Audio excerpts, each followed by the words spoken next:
Okay, welcome to another episode of The Grail. This is episode number 24, where we always are featuring the holy grail of all things handmade, and today is no exception. Introduce yourself, my man. It's Rusty Zylstra with Sidnaw Company.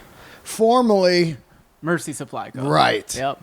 Now, I'd like to tell a little story of how this happened. About a little over a year ago, I was out on tour with Mark Maron. We were all over America, zooming around in a rental car, doing stand-up, and we were Instagram living, we were Instagram living, and somebody popped on and said, "Hey, I see you guys are coming to Grand Rapids. Stop by my shop." And so I hit the info to see what the shop was, and it was you and your shop. And I showed it to Mark. I go, "Hey, this looks like some two dudes in their 50s shop." Ton of handmade stuff, denim and shirts and all kinds of stuff, keychains, bandanas, whatever, hats. The sky was the limit. It was just a Dean Mark shop. So we go, fuck it. Let's do it. We got a few hours to burn. We rolled in and your shop blew our mind, and you blew our mind. A one-man show. I mean, of course, your wife helps you, but you were in there just busting out great stuff. Mark bought a couple jackets. I bought some custom-made tin cloth waxed jeans I took my pants off in the place, and you penciled them out and measurements and everything, and you made an exact pair of my favorite denim and cut, and boom, off to the races. We have become friends, and I am a big fan of everything you do. So let's get into how you began. Yeah, thanks, man. So I started the company.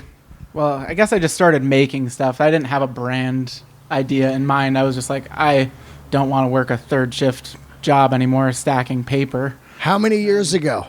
That was in 2009. Yeah, so. And were you a fan of Japanese stuff, say Ironheart and all that? I had no clue. I mean, the only brand that I knew of, and barely, was like Filson, you know? Right. I had friends who lived out in Seattle, and they would dumpster their factory and send me back materials. Because, I mean, dude, they were big then. I mean, they're even bigger now, but they throw away so much fabric. Granted, it had like just behind it? Oh, yeah, dude. Wow. They would send me jackets, and I would deconstruct the jackets. I had a Filson coat and tailored it to myself. And then I kind of fell in love with how, you know, the wax canvas shines up. And they would send me leather scraps, and then some of our first wallets I've ever made, which I was hand sewing and hand cutting everything at that time. How did you learn that stuff of sewing? You were just kind of YouTube? I just started cutting stuff up, cut it up and sew it together. I mean, it was very rudimentary. I think I used like a nail and hammer, you know? Like, yeah. And then obviously you figure out like, oh, there's tools that I can buy to refine this process.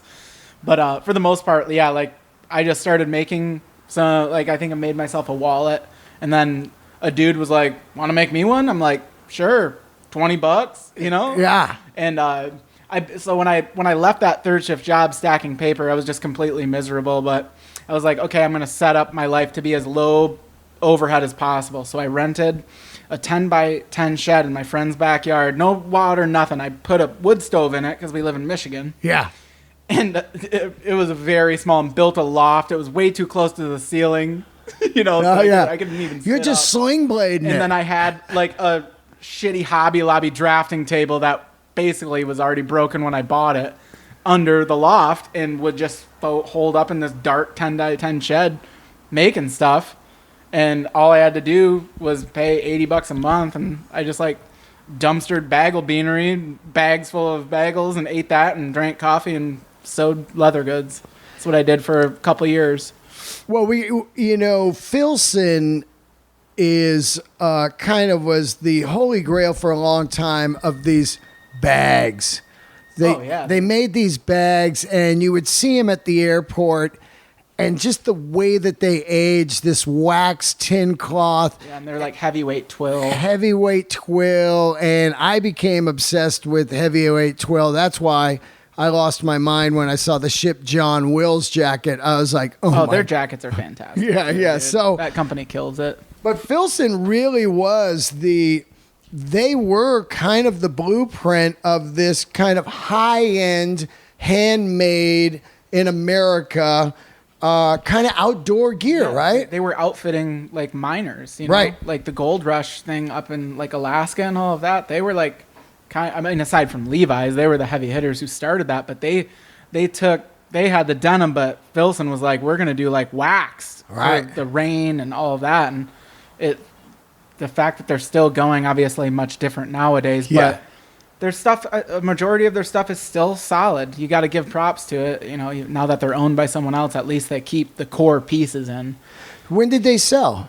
I think they are owned like by like something like Bedrock Company. I forget. I think it's the dude who does like Fossil and stuff like that. Right. I might be wrong on that. I don't know. I believe that's the case. Well, they've changed because there's a massive flagship store in Manhattan, right? And, it looks like it's incredible, and they went really big, and I think they realized they went a little too big. I mean, obviously COVID changed things, right? They closed down the store that they had over in Detroit. Oh yeah, they closed that one there. How do you close down such a store like that? Because they really build them out like construction wise and stuff. It's like wooden beams, and they hire canoes and so it's like a gold mine for me to go in there and look and be like, oh my god, this is what a real store can look like. Right. Whereas our store, when we had it, we made all the fixtures and everything in there. My brother's a really good fabricator, so he TIG welded all the shelves, and then my buddy's a woodworker, so he built the cash wrap and all the shelves.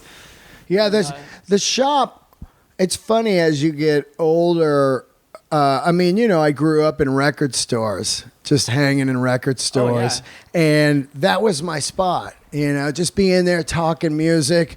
But over the last 10 years, and I would say it really started with Self-Edge for me, to be able to go into a shop that had all the dream clothing and boots and jewelry and wallets and everything, and just hang with other like-minded lunatics. Absolutely. Somebody like an Adam Goldberg, who's just completely ballistic on it. Well, dude, that's how I used to like find out about music, is at the record store. Vertigo in Grand Rapids, they're still going, which is fucking awesome that they've survived this long. I was going there when I was 10. Yeah. And going to shows.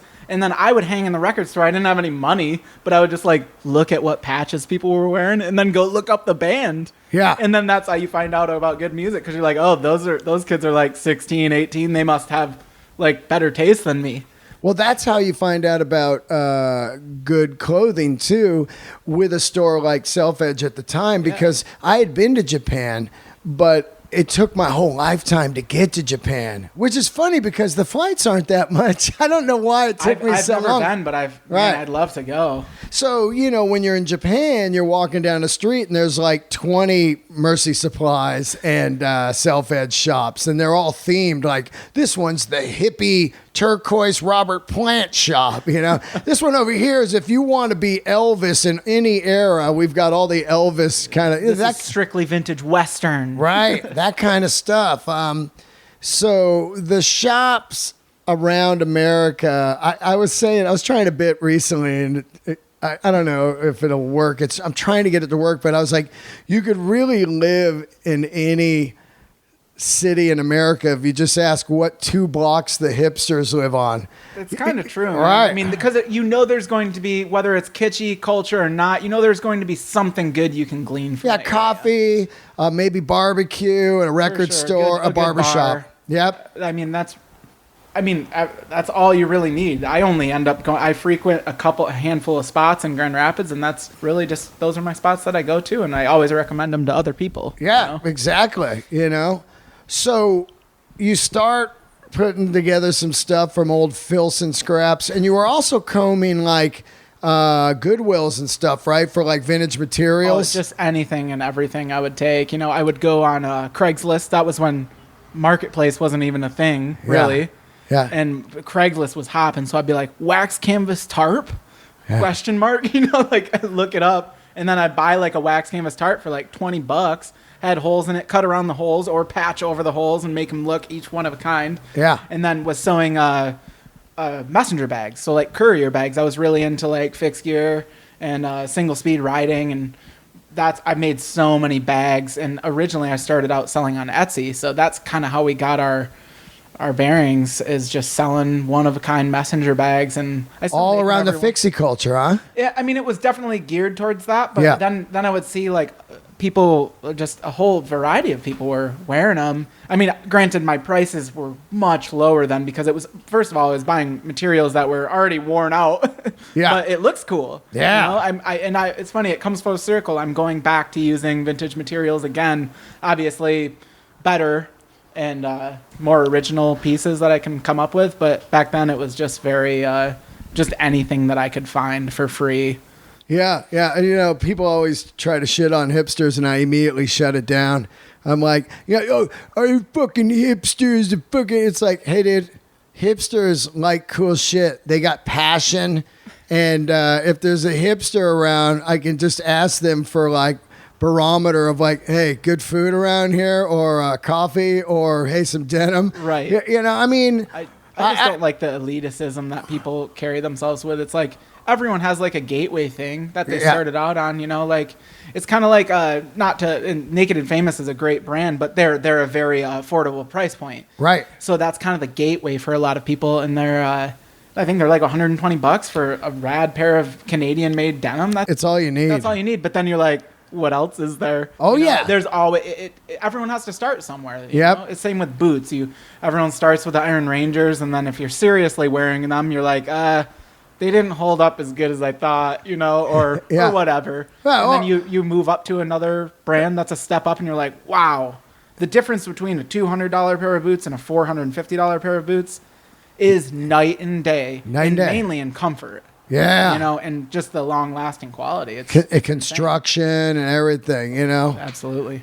I mean, that gets down into once in a while, and not a lot lately, because I think I've established a pretty good listening group here, because I always say promote what's great, not what you hate. But if I get, once in a while, I'd get a DM where they'd be like, fucking $400 for boots. You're a fucking idiot, man. I go to Walmart and I get my boots for $75. And I go, yeah, you do. Once a year. And they're made by slave children. Yeah. Once a year you get those boots. Or 6 months. Yeah. I know people who buy a new bifold wallet twice a year. Yeah, I'm yeah. like, what? Dude, our wallet's like, or any handmade wallet, you can buy one for, you know, $80 and it would be great. Ours are like $110, and if it wears out, I mean, first of all, the thread might wear out, and if it does, you can send it back and I'll fix it for free. Yeah. It's just, I mean, we're a small brand. We're able to do that, and I hope to be able to do that even if we do get bigger, you know? Dude, I just got a shirt from a company called Ono. ONNO. I've never heard of them. I never heard of them either. They're in Denver. The shirt's right here. I'll show it to you. Made out of bamboo fiber. And this guy turned me on to him, the guy that mud dyed my sweatshirt. Oh, dude, that thing is So I put it on. It was like you were wearing kind of like some kind of, I don't know, like something maybe Jesus wore, you know, like when he was. Almost kind of feels like a linen. A linen. Yeah. It was unreal. Dude, linen and bamboo fibers are freaking so comfortable. I have some linen that I would really like to do something cool with, you know. Just experimenting with different fabrics, and dude, you'd be surprised at how strong linen is. You can't believe Doug it. and Rose run a clothing company just outside of Grand Rapids called Conscious Clothing, and they make most of it is linen, and it's super strong stuff. Feels amazing too. It's immediately comfortable. You can you can wear it all year round. I put on this guy's T-shirt, and I was like, "Hey, what is this?"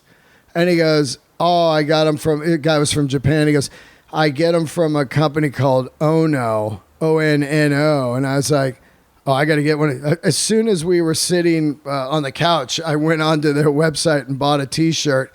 And this is how great their customer service was. I ordered the wrong one. And I go, damn, I got the wrong one. It doesn't feel like his. And I ordered small because I tried on a small. And they wrote me and said, yeah, you must have got the wrong one. You want to get the bamboo one.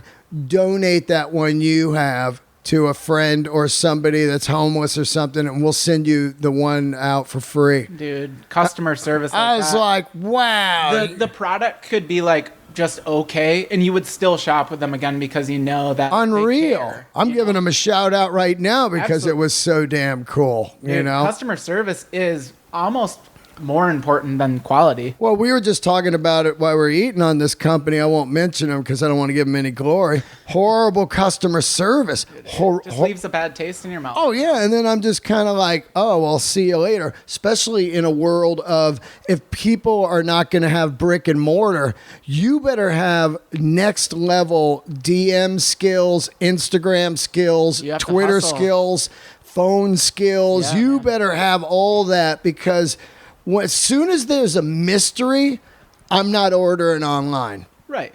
You know, because it's like, well, is it shrink an inch or a half inch? Yeah.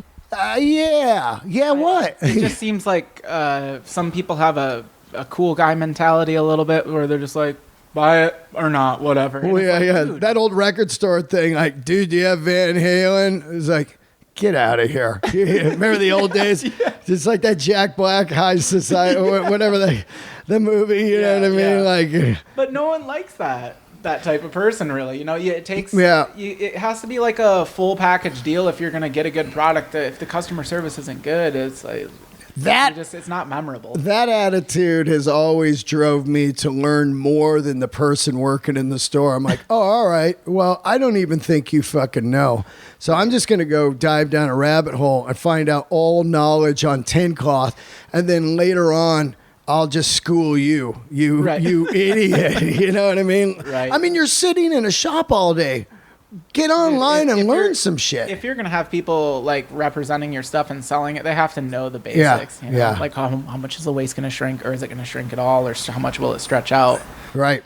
So you what I like about you is you basically just start in your sling blade shed. Very much so, yeah. And then what you do is you start designing, which is such a big thing. Of course, there's a lot of inspiration. Problem with American clothes is it's 4 or 5 sizes, and they're made in between everyone's sizes. Like a large is like really from medium to XL, in between there. Dude, if you buy like from someone like Carhartt, I would have to buy like an extra small. Yeah. Which is I don't know who they're. I mean, I guess we do know. Well, we know America's big. Like very large farmers. Right. Do you not realize that not everyone is that size? Like you got to have. It's like Filson. They did the Alaskan cut, and then they did the I don't know. Yeah, I love their kind way of saying fatty cut. Yeah, and then they did like the city cut, or I don't remember what it is. Well, Ben Davis even got onto it finally. They started doing slim cuts. You should do that. Yeah. I guess we're a small brand, so when we do release stuff, I try and have it be middle of the road. I don't want it too slim, but I don't want it, baggy. Just right in the middle. You got room to work with without having to have like all of these gussets everywhere and stuff. Gussets are gross. And pleats and all this stuff. Gussets are a fucking G word to me, man. It's like, ugh.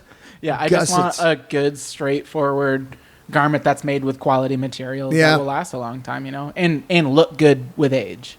That's what we focus on, yeah. Well, Mark and I walked into the store, and you had about 4 items that I think are just what I would call lifer items. One of them is the jacket Mark bought. What was it called? Yeah, that's just our 20-ounce wax canvas jacket. Yeah, he got like the brush brown color. That's one of our most popular colors because it shows the age, It changes every year that you wear, every day that you wear it. Yeah. And it was so sick when you guys came and I was blown away. I've been listening to your guys' podcast for years, and then you guys walked through the door. It was a total shot in the dark. I was at the store and I was like slow for a second. So I was like, oh, they're live. They're playing in town tonight. Maybe I never do that. Yeah. So I was like, I really like you guys. So I was like, stop in if you can. And then you fucking showed up. So what is the time period from the shed into opening the brick and mortar into starting to design these jackets? What is that like for you? So you start selling wallets, and then what it starts to pick up? So that was in 2009. I started that, and I guess I probably moved out of the shed 2010. So I was in the shed for a year. Moved to like a carriage house that my friend owned the house, and then I rented it in the back. And it was basically a barn in Michigan with a wood stove in it, no insulation or anything. But it was a step up because I had more space, and also natural lighting. It was cool. So then I was there for a couple years. I bought my first sewing machine when I was there, which was just like a needle feed, super light duty, but it was an industrial. I completely mutilated it, sewing through way too thick of materials, just learning it, Now I'm like, oh, I don't have to sew through 12 ounces of leather here. I bought a skiving machine, and then we thin it out, all the things that I wasn't focused on in the beginning. You're just like, I'm just going to make this thing and wear it around. And then like someone liked it and they bought it, or they saw that I had one, and really just kind of just figuring out what I wanted to make, So that was, then I moved out of there onto a bus. Onto a bus? Yeah. I converted a school bus and had my sewing machine mounted in there. That I only lived on that for about 6 months. It was short-lived because that's when I was like really starting to get serious. I'm like, I need a shop, Yeah. And I traveled for years around the country. I used to ride freight trains, and that's how I started making like good gear. I would take Carhartts and then sew double leather fronts on the front, and I did that since I was a kid. Sewing patches on. Jumping on rail cars? Yeah. My brother got into riding trains from going to music festivals and met some people. He's my bigger brother, so I'm like, fuck, I gotta go do what he's doing. I got into music because of him, riding motorcycles, looking up to the big brother. What's jumping on rail cars like? Dude, it's way easier now because you have a phone that shows you on a map. You used to just be like, have like a rudimentary info that you get from the inside, and people would be like, yeah, dude, this line, leave here 2:30 a.m., you'll be there in about 8 hours in Chicago, and then it's like a really underground network, and it was a time of my life. Are there a lot of people on it? I mean, it's a niche culture for sure. I think a lot more people now. It was really real. People were just blowing up the scene for like in 2010, like shortly after I kind of stopped. I'll go hop one every couple of years just for fun. There's a line that runs from Grand Rapids to Chicago just for fun with some buddies. But do you jump on while it's moving slow? Sometimes. Really? Yeah. I mean, they don't check anymore. Like they don't got a conductor that walks all the way down. Like the bowl or whatever. No, they do sometimes. You just gotta hide. That's fun. That's when I started doing like dangerous shit. I started with skateboarding, got into BMX when I was doing all that when I was like 10 to 16, did all that heavily, and then I was like, what's the next fucking dangerous thing that I can do? Train ride. And my brother started riding trains, and I'm like, dude, I gotta go do that. So I left home when I was 17 and went and traveled for a couple years, but your gear would fail, and I traveled with a sewing kit, and I have lots of downtime, you're just sitting under a bridge waiting for trains, so I would just like patch my holes up with leather, and then by the time you're wearing a pair of Carhartts, they're waxed by a year from now, just by like wearing them. Yeah. So that's kind of how I realized like I maybe quote unquote had something, was like the gear that I was making myself, people really took interest in it. Yeah. And I was like, okay, well, I got back from traveling, working this third shift job. I'm like, this is fucking horrible. I know how to live cheap. I literally didn't work for 2 years and made it, I can live in a shed. So I started doing that, and then moved to the carriage house from the shed, and then onto the bus. And then I was like, that was the biggest thing that I didn't like when I was traveling. People would be like, dude, you like just hang out at my house. I would go visit friends, around the country, and they're like, you're not going to like go like walk around or panhandle with everyone else or whatever. I'm like, no, I'm going to sit here and sew. Yeah. They're like, what's the point? I'm like, fuck, what is the point? I'm going back to Grand Rapids, and I'm going to actually start doing stuff. I just don't like too much downtime. I'm more like focused on doing stuff. Yeah. So I eventually sold the bus years later, but moved into a warehouse space, and I had like a 1,600 square foot warehouse space that it was kind of like a shady landlord. They owned a couple different buildings, but an old hippie sectioned it off back in the 90s and put a shower and a bathroom and a bedroom in it and a kitchen. Yeah. And then the rest was all open.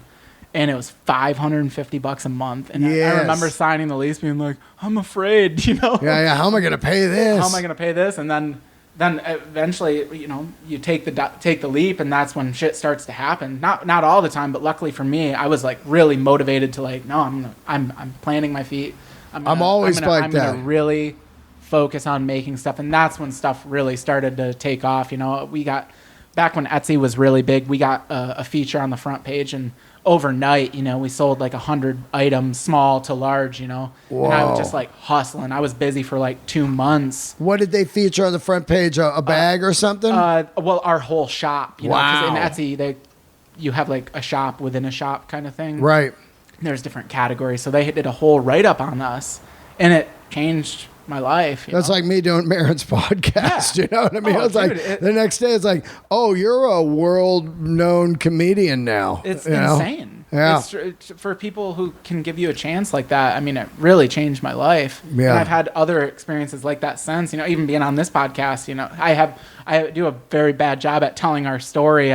It's like I only have time to focus on making stuff. Yeah, right. Yeah, like I was telling you, my wife Kate, she runs all the back end, all the stuff that is most important, like keeping the business afloat. I'm just the dude who's with his head down behind the sewing machine. And one thing I liked about you was you really got it. I was like, man, I'd like to have some tin cloth jeans in this shape of my strike golds. And you're like, well, yeah, just take them off, man. Let's just measure them up and I'll make you a pair. And boom, I had them. It was like, wow, this is killer.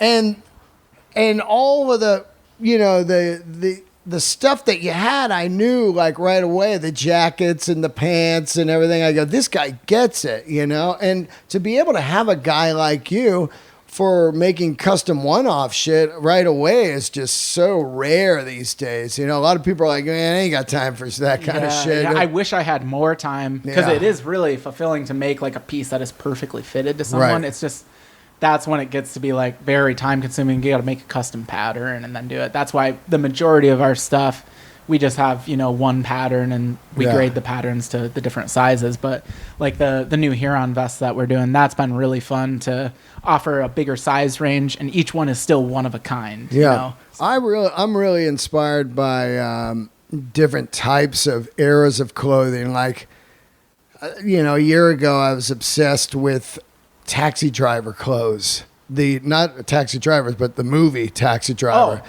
So, dude, it's just a gold mine of eye candy. It's the ultimate style, but I'm still on the ultimate hunt for a army jacket, the green army jackets, but one that's fitted and not long, fit for a short guy, what are they, like the M. Yeah, whatever those are called, the M22 or whatever. They're almost like a mid waistcoat. They're right, but I wanted a little shorter, a little fitted. And those are like a really big pain in the butt to tailor, because they have like a liner and stuff. Yeah. But I love that jacket. I think classic. It's the ultimate kind of travel. You've got 4 pockets. Dude, it's like Rambo. Yeah, totally. I was obsessed with that movie because of like the gear that he wore and the fucking Yamaha dirt bike that he rode. Thought it was the coolest stuff. Yeah, and then for years, I wanted to be Road Warrior clothing. I would always say, like, look at that, it's total Road Warrior. Dude, I was obsessed with Road Warrior. Right? I mean, most traveling kids, like, riding trains and stuff are, because it's, like, shined up leather. Yeah. Fitted. Yeah. Leather jacket. Shit sewn onto it because it blew out. Exactly. That truly was the inspiration for all the clothing that I made. And, like, Waterworld. Yeah. Underrated Waterworld. Oh, my God. Yeah, I did a film with box office failure. Yeah, I did a film with Hopper. I wanted to talk 2 things. I'm obsessed with Apocalypse Now and Taxi Driver, and then Waterworld. I was like, dude, you did Waterworld. He's like, oh fuck, man, amazing. But those are things where it's this kind of apocalyptic clothing. Or like Go Ruck was on last week. Yep. Stuff that in your mind, like I always say, I like all things about military except being in the military. Right. So I love the guns and tanks and jeeps and everything's green. I'm obsessed with green. I like your gear. Not so much thrilled on the cause. I love your gear. Just no blood on it, please. Right, you know what I mean? Like fucking. Yeah. But it is.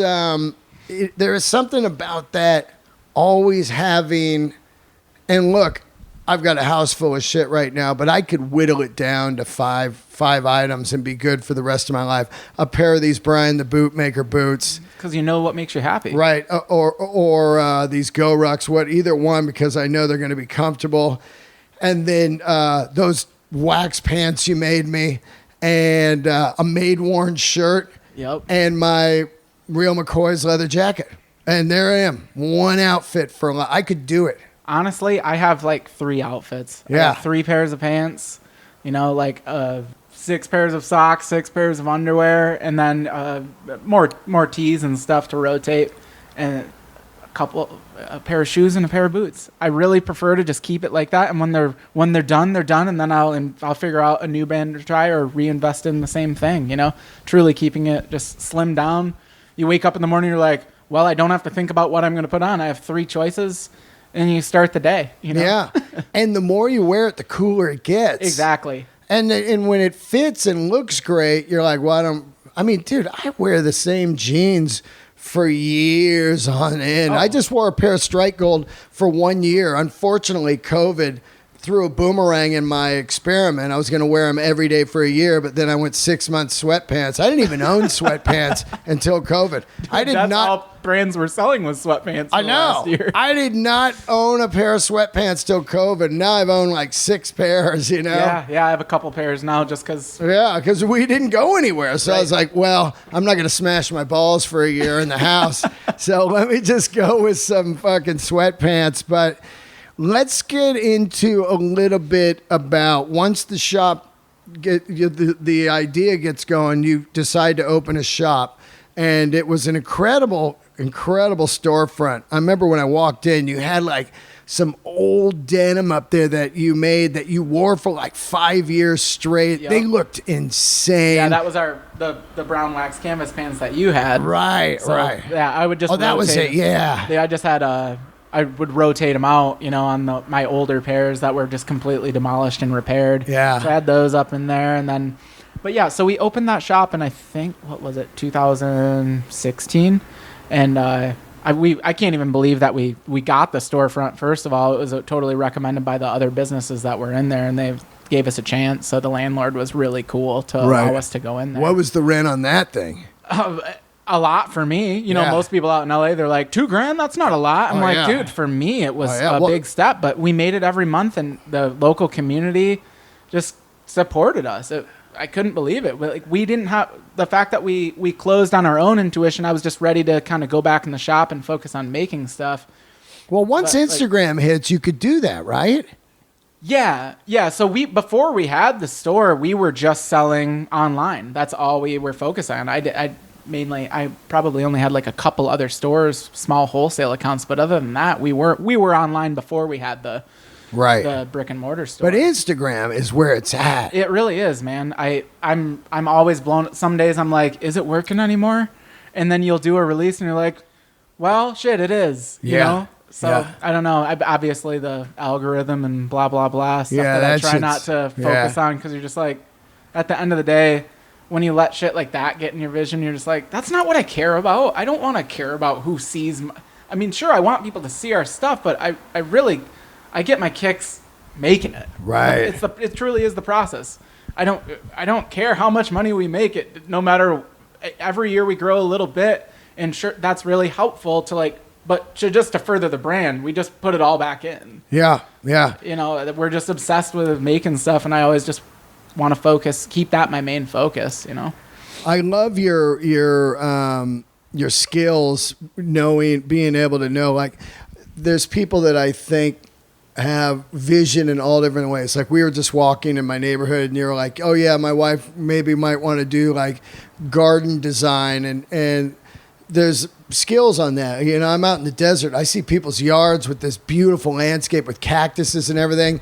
And then there's people that know how to do interior design. Those people are fucking geniuses. But my point is, you right now are wearing a shirt you made. So you bought a Metallica Puss head from the Black Album tour. You bought a shirt that was a XXX. No way was it going to fit you. You cut out the Puss head design and sewed it onto a black shirt that fits you. and genius. I'm looking at it, I'm like, that's great, because I can see the piece sewed on. It was a double-sided shirt, and it was still kind of expensive because it was an old one. Right. So my buddy and I just split it. We just cut it in half, and he sewed his on another one, and I sewed this on the front. But yeah, that's how I started doing what I'm doing. Truly, I would take an old tore-up shirt and sew it, take it in, or right. So you are out here in LA right now, which is cool. And you come out once in a while and you hit these fabric houses and you find like small batches of cool fabric and then do these small runs of stuff of, say, pants or flannels. You're wearing a flannel today that knocked me the fuck out. And so you're out here right now doing that. And I love that. Now, what are these fabric houses like? Do you have to have like a wholesale license? How does that work? Yeah, you just have like a tax exempt code that you give them to show that you are a business, and you go in and cut off your fabric swatches and bring them up to the front, and then they give you the price on whatever that is depending on the fabric content and whatever they paid for it, because they really just buy out all the leftovers from big brands, ranging. Some of the fabric could be from the 40s, Yeah, usually it's within the last 20 years, but it's all fabric that I don't normally get access to on the market. We're not a big enough brand to do like a 10,000 yard run for a custom fabric. So I like searching for one of a kind fabrics or just different stuff like that. And I buy stuff all over the country just on like Craigslist. Keyword search. I can't give away too many secrets, but but yeah, man, I drove to Ohio 2 winters ago, and I found a company that was selling like 100% wool that was imported from the UK. It was like a liquidating company that I bought it from, and it was the nicest stuff I have ever seen. And we did a small batch of our flannels out of it, and those have been doing better and better for us each year. And it's fun because there's only like 20 to 60 yards on one roll sometimes or less. And some of the shirts that we do, we only make like 5 of them. Yeah. Some of them 10, some of them 20, and some of them 50, but usually not over 50. So it's really fun to do small batch, and you get better quality that way, keeping it small. How do you learn pattern design? Do you learn it on YouTube or you just start doing it? So how I started, I'm still not a crazy good pattern maker. I still have a few different companies that we work with on like grading, but I usually will, I have like rough patterns that I know fit me, and then I'll grade the other sizes off of that. Cause we don't have a ton, like a huge product offering right now. So I can kind of go within our framework on those pieces, but yeah, I'm still learning a lot. I have a lot to learn. I'd never want to make it to a point where I'm like, I learned it all. Yeah. I still have a lot of help from other companies who I would like to just learn more from. Yeah. I'd like to take like a legit pattern making class, because I didn't go to college for this. There's other people that I know who run companies where they went to a design school, and man, they have so much knowledge over me. It's crazy. So you have an idea of something and you kind of tell them, I'm looking to do this, and I wear a medium. So let's draw up. I'd be a standard medium. Yeah. Well, I'll draft a pattern that fits me, right, and then tweak it from there. Yeah. So like a lot of times, because I'm pretty, like I said, I'm rudimentary when it comes to pattern grading. So I'll do like kind of like a crude version for myself, and then be like, I need more in the shoulders. I need more in the length, cuff length, all that. And then do another draft and another draft. And then once I have one that fits me really well, which is usually like a medium, then I'll send that out to get graded. And there's digitizing. They can just digitize your pattern. They scan it, and then they have a pattern framework that they build.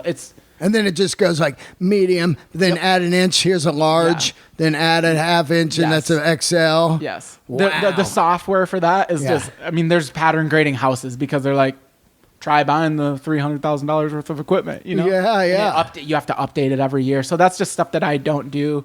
A lot of the one-man brands are really good. Like my buddy Ben Villapiana, he's out of Canada. Amazing denim maker. He hand grades patterns, and he does some work for us too. Because he's just so damn good at it.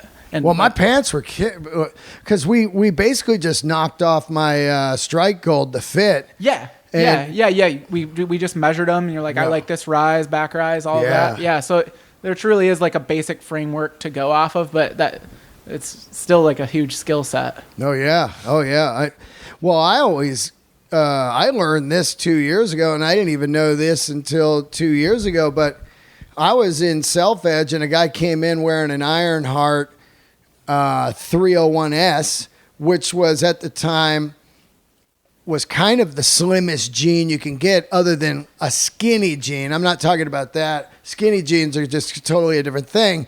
This was where it just kind of looked slim all the way down, and got even slimmer down at the ankle, which is usually around a 6 3/4 ankle hole is what I'm always looking for. Yeah, that's hard to find. That's hard to find. So I asked this guy, I go, hey, dude, I got those jeans. They don't look like that on me. He goes, oh, no, what I do is I buy them here, and then I take them over to this guy in the Lower East Side, an old Italian dude, and he just brings them in perfect. Yeah, people jump through a lot of hoops to get that perfect fitting pair. Yeah. So once I did that, I said, okay, I still got the jeans upstairs. I go, this is the blueprint for now on for any denim I'm going to get. So I can get any, fitted pairing pants, not bell bottoms or anything, but anything that's quote unquote slim fit, and bring them to this lady here or the dude in New York and go, here's the blueprint.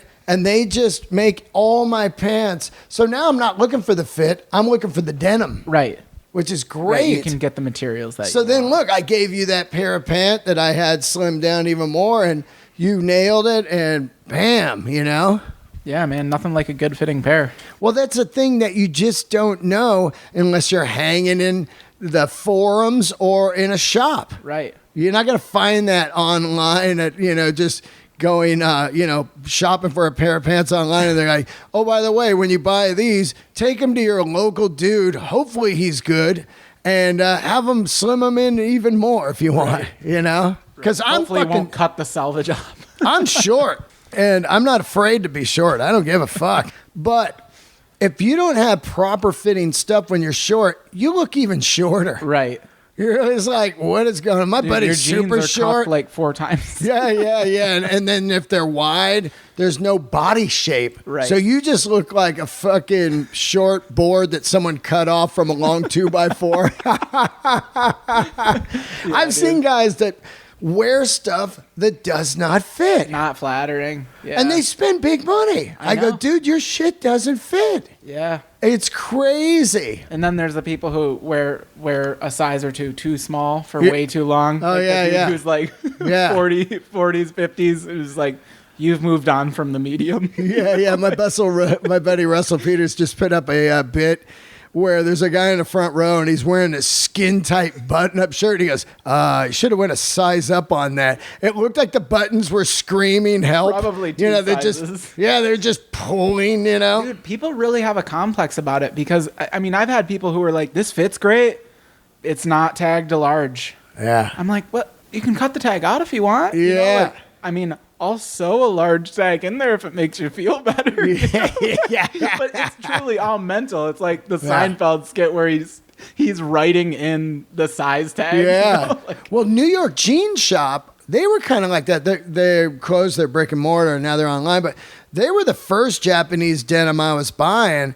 And I talked to Eric about it, but I wore like a 29 in those. I don't wear 29. Right. I go, well, who are you doing this for? Right. It's all vanity sizing, It's like so weird. Like my dad, he's like, I wear a large. I'm like, dude, no, you don't. Like you wear a large in Duluth Trading Company. Yeah, that's their large, but dude, you're really a double X. You would wear a 3X in ours, wow. Because we do true sizing, and that's something that's very hard for people to get over. I guess it's all in their head. So let's talk about some of the products you have. I loved them all. It was like I barely made it out of there. You have these jackets that Marin bought, which are great. They come in, 2 colors, black and the brown? Yeah, black and the brown, and then every once in a while we'll do like a limited. And what is that style of jacket? It's like... It's kind of like a stripped-down trucker. Right. But slimmed. It's not boxy. Yeah, it still has like the 4 back panels, like the classic. Right. Then it has like a modified chest pocket that's a little bit tilted. That always. I love that. Is that supposed to be like that? I'm like, dude, I wouldn't have posted the photo if it wasn't. Well, that's a key thing that sets yours apart from everybody. Okay, so now you got this tilted pocket. That's badass. Yeah, we do a little bit longer too, so it's not midriff when you bend over, and a little bit longer sleeve. But yeah, kind of like that medium fit. We don't go too slim. So that people tend to really like that. And then we offer a couple different fits in our. I'll do a limited batch release. Like we just released the twill double fronts that we did. Yeah. And I just do like a limited batch, like 10, 15 pairs, and then move on to the next thing. But then we also offer the 20-ounce wax in a couple different colors as well. And then we have like a full line of leather goods that I do all in house. And we have, like, our trucker wallet has been one of our more popular items. This dope hat here. Oh, my God. Yeah, the 60s camo. This hat is so great, man. I love it. Yeah, those have done pretty well for us. And that camo specifically was really cool. That we just found a roll fantastic. of the true 60s in a farmhouse and bought it from a dude. So that was really cool. Really you made my fabric. pockets out of that. Yeah, on your pants. We've done that on the last batch of Cone Mills denim that we did. It's a cool little detail that only you see on the inside. I love it. And then so you have some leather goods, you have the jackets, then you do some pants, denim. Yep. Yeah, we did the denim and then the waxed pants as well. And those are usually right around the same fit. And then I'll do, we have a few different bags that we offer as well. And I'll do limited batches every year. I'll tend to do batches of 10. Just because they're not like crazy sellers, but I have a lot of fun making them. And we've done a lot of different styles of bags over the years, and some do really well. Others I ditch after a couple of years just because didn't do as well, or was more just fulfillment of a design that I wanted to do. I do a lot of that. Some of our stuff does really well. Other stuff just doesn't hit, but I'm like, well, I had fun making it. It made me feel good. So you closed up the shop.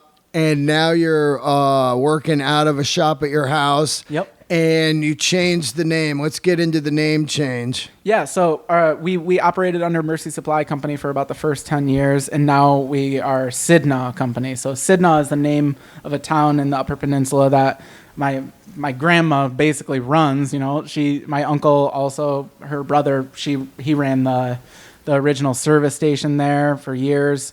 And now he sold it, and it's a bar there in town. But there's only like 110 people who live there.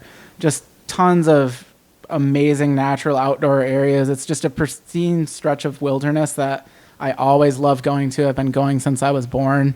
And my uncle built a cabin in the 80s there, so we go up and stay there for a week out of the year. I wish I could go more. But he has like 40 acres, and it's the most, you don't hear traffic noise at all. It's the only spot that I can find. You don't hear anything other than the outdoors. So that's where I go to reset. And that's your desert. Yes, exactly. Yeah. So yeah, it's just a place that's really special to me. And also I knew no one else had that name. Yeah. Well, who had the other name? Well, just there's a hospital called Mercy Health. Yeah. And there was too much crossover to the point where I was just like, I'm just going to move on from this before I get contacted. We'd get people be like, hey, I ordered my colostomy bag and it hasn't come in the mail yet. I'm like, dude, this is the wrong number. Did you look at what number you were calling on Google? Yeah. So just a lot of stuff that I was really ready to move on from and have something that kind of just stood on its own. That could be our own, our own Filson or our own car. Right. I want a name that will just stand on its own, and us specifically for that. It's not associated with anything else. Was there some business drop off for a minute because of the name change? We've lost a few customers through probably on Instagram because they're like, who the hell is this on Instagram? Yeah. And I did my best to show say, hey, we're changing our name. Yep. We're going to do this. This is happening this date. And then a few follow-ups. And it's whatever. Surprisingly, no, though. Good. It has transferred over really well. Our customers have been really supportive. And I mean, I was hoping they would be. It would have been weird, nah, move on. Yeah. I don't like the new name. I'm going to go with someone else. It doesn't do it for me anymore, because nothing changed other than the name. If anything, it's just a reinstatement of how we want to continue doing quality stuff. Right. And the heritage that's associated with that town in the Upper Peninsula, it's just a gold mine. I mean, just everything about it. Everything about it. The workwear that they wore up there. This is I have in front of me the history of Duncan Township, which is the township that Sidnaw's in. It just has tons of photos of, every industry that existed up there. I mean, logging, mining, and it's just full of amazing workwear. Back when people worked. Yeah. I'm looking at it. It's just like back when people worked, I'm just seeing like mine shafts and shit like that. Exactly. I mean, and it was rough up there, dude. Whoever decided to settle in the UP, they did it, and it probably got there in winter and we're like, this'll do. And then summer came, they're like, holy shit, there's so many mosquitoes and horseflies up here. They're like, maybe we made the wrong stop. Oh my God. But it was also a huge natural area that, copper mining was huge up there. People made, millions of dollars up there. And then logging was a huge industry. So that's really what the UP is known for, is the mining. And that's pretty logging. Cool, man. But now it's just a beautiful area that people go and enjoy. Not tons of industry up there, but... What are you riding now? What do you got? A Sportster? I can't remember. Yeah, it's a Buell chopper. So that's right. My brother runs Zylstra choppers, so he builds like custom single loop down tube frames and tons of different custom parts. So I got some bars from him, a frame, and he built the bike for me. I stood over his shoulder and held shit, Yeah. Yeah, so I ride a Buell chopper, and then I have like a old 74 DT 175 Enduro, so I ride that around town every once in a while, go down some trails. That's cool. I love vintage Yamahas. My dad's a huge Yamaha nut. Oh, the TT 500's God. Oh, it's amazing. He collects metal tank. He collects the vintage Yamaha snowmobiles as well. Oh, wow. So yeah, he's really who got me into dirt bike. I've been riding dirt bikes since I was 4 years old. I love the 78, 79 YZs. Classic. With the metal tank. Bob Hanna era. Yamaha's branding. Oh man, my God. I got a 6th grade photo. I'll show you. It's me. I'm wearing a Yamaha race jersey. Sixth grade class photo. Hearted on the side. Amazing. I got a broke tooth and a Yamaha. I look like right out of Bad News Bears. Dude, oh my God, that movie's amazing. Oh, it's the best. The dirt bike. Kelly Leak. Yeah. I mean, everybody wants to be number 3. Kelly Leak. Exactly. Kelly Leak. I was just talking about this with Marin. Fonzie, Kelly Leak, James Dean, Brando and the Wild One. These are key dudes. Steve McQueen, Bullet. You know what I'm saying? That's like Mad Max was like that for me Mad too. Max, he had like the dude. bike, he had the cars. Everything Mad Max was me. Hate Street, walking around with just duct tape and Doc Martens and old vintage crusty leather and some kind of fucking weird handkerchief and a chain wallet. Exactly. There's just these looks, like I said, that you get obsessed with. And, it was great to meet you and be in your shop and see somebody in middle America, like I said at the top of the show, where you're like, well, man, I could just live in this neighborhood 1 block off. That neighborhood was great that the shop was in. They had some good food. Great spot, yeah. Yeah, I mean, the architecture was cool. It reminded me exactly the same neighborhood that Langlet's is in Portland, Oregon. Yeah, Grand Rapids has is very similar feel to Portland. Yeah, it really is. And Grand Rapids is cool. The comedy club there, Dr. Grins, is fantastic. Oh, yeah, dude. That church that Marin and I did, Street. And I also did it with Burr. That's one of the most magical venues on the planet. Beautiful space. And there's some good food in Grand Rapids. That burger joint arcade. Yep. What's that arcade? It's got burgers. Oh, my God. Oh, that would either be Pyramid Scheme or Stella's. Stella's. Yeah, Stella's Holy is killer. shit, dude. For sure. Great. Absolutely. So, Great coffee. Like I said, if I wasn't doing comedy, I could easily live anywhere. And, like just find the 2 blocks. Like I was just in Des Moines. And the 3 blocks I was there, I was like, look at this, lofts for $750, and there's barbecue across the street. What more do you need? Yeah, man. If you're, like I said, if you know what you like, you can figure out what that is and just hone in on it. And you don't really need a lot of shit, which means you don't need a lot of money. Yeah. And I don't know. It's like people are like, so you doing good with that? Like the business? Yeah. I'm like, depends on what your definition of good is. That's what they say to me with comedy. They're like, are you making a living? It's like, I'm making a happy. I'm making a happy, buddy. Dude, no, the further I go with the business, I'm like, I really realize how money doesn't do anything for me. It just doesn't.